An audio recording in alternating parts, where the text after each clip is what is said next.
L'économie sud-africaine a fait preuve de résilience face aux turbulences mondiales de 2025 grâce notamment à des institutions solides et aux réformes en cours. Les prévisions tablent sur une croissance économique d'1,3 à 1,4% pour la période 2025-2026. Cette croissance pourrait s'accélérer progressivement jusqu'à atteindre environ 1,8% si les réformes se poursuivent.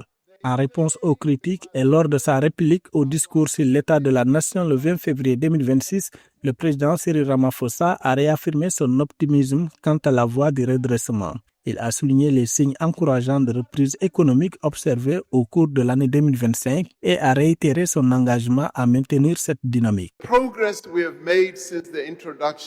Les progrès que nous avons réalisés depuis l'introduction des lois que nous avons mises en place sont indéniables. Nous avons vu de réels changements dans les schémas de propriété et il nous reste encore à en obtenir davantage, y compris pour les entreprises appartenant à des femmes.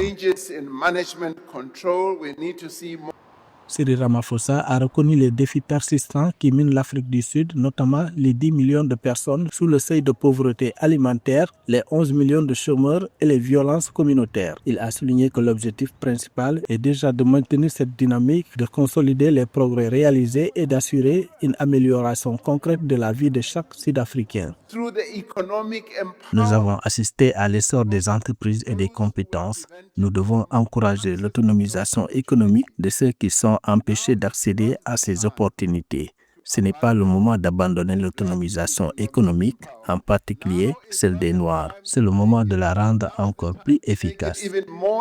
L'économie sud-africaine pour 2025 est abordée par un optimisme prudent, soutenu par les réformes structurelles, une meilleure stabilité énergétique et les ajustements politiques. La Banque de réserve sud-africaine ayant anticipé une croissance économique de près de 2% en 2025, soit une nette progression par rapport au 1,1% estimé pour 2024.